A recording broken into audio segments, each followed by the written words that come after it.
let's talk about that heart-stopping moment of pure panic. Your phone is gone.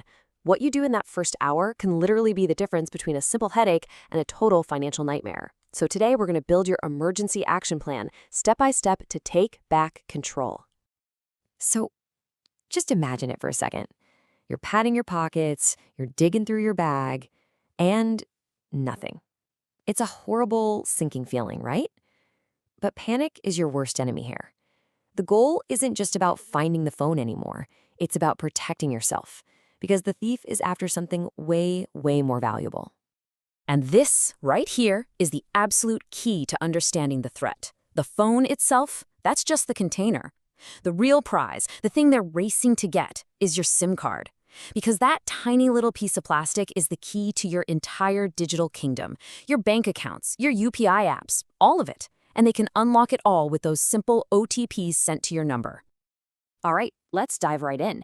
These first 30 minutes, this is what we're going to call the golden hour. And trust me, it is a race against the clock. Every single minute you wait is another chance for a thief to get in. So what you do right now is absolutely critical. The clock starts now. In that very first minute, your instinct is right. Try to find the device. But just a few minutes later, by minute 5, your mission has to change completely. Your number one priority becomes blocking that SIM card. Let's break down how to do both right now. Don't waste a second. Grab a friend's phone, use a laptop, whatever you can. If you've got an Android, you're going to android.com/find. From there, you can make your phone ring at full blast, even if it's on silent, or you can lock it right away. For all you iPhone users, you're heading to iCloud.com/find or using the Find My app. The most important thing you can do here is hit that Mark as Lost button. That locks it down immediately. Okay, now listen up, because this is probably the most important thing you'll hear today. Even if you think you can track the phone, do not wait. Blocking your SIM card is your absolute, non-negotiable first priority. This single action cuts the thief's lifeline. It stops them from getting those OTPs they need to get into your bank accounts. So here are the numbers you need. Use that phone you borrowed and call your service provider right away. Just tell them your phone's been lost or stolen and you need to block the SIM immediately. They'll do it on the spot. Think of this as putting up a financial firewall. Do not hesitate. Right, SIM blocked. You might be taking a deep breath, thinking, okay, I'm safe now. But hold on. There's a massive mistake people make right at this point, and thieves are counting on it. There's a loophole that can still leave your money totally exposed. And this is the hidden danger, the big gotcha that you need to know about. See, blocking the SIM card kills the cellular connection, sure. But what happens the moment that thief walks into a cafe or a mall and connects to a free Wi-Fi network? Your UPI apps can still work. It's like a back door to your bank account, and you have to slam it shut yourself. Okay, first up, Paytm. The good news is this process is totally automated. You call their helpline, you punch in the lost phone option, and then you enter your number. But the final step is the most important one. Make sure you select Log Out from all devices. That's the button that kicks the thief out for good. Now, with PhonePay, it's a bit different because you'll actually be talking to a real person. You call their support number, tell them you've lost your device. They're going to ask you a couple of questions just to make sure it's really you, maybe about your last transaction or your email. Once they confirm who you are, they'll block the account right then and there. Google Pay gives you 2 ways to handle this. The first method is straightforward. Call their support line and ask the specialist to suspend your account. But there's this second, more nuclear option. If you've already decided that phone is gone for good, you can go back to that Find My Device website and choose to remotely wipe all the data. It's a big step, but it will automatically and completely erase your GPay access along with everything else. And finally, let's not forget the source. You've got to call your bank's official customer service line, explain the situation, and ask them to temporarily shut down access to both your internet and mobile banking. It's just one more critical layer of defense to put in place. Okay, so you've played defense. You've protected your SIM, your data, and your money. Now, it's time to go on the offense.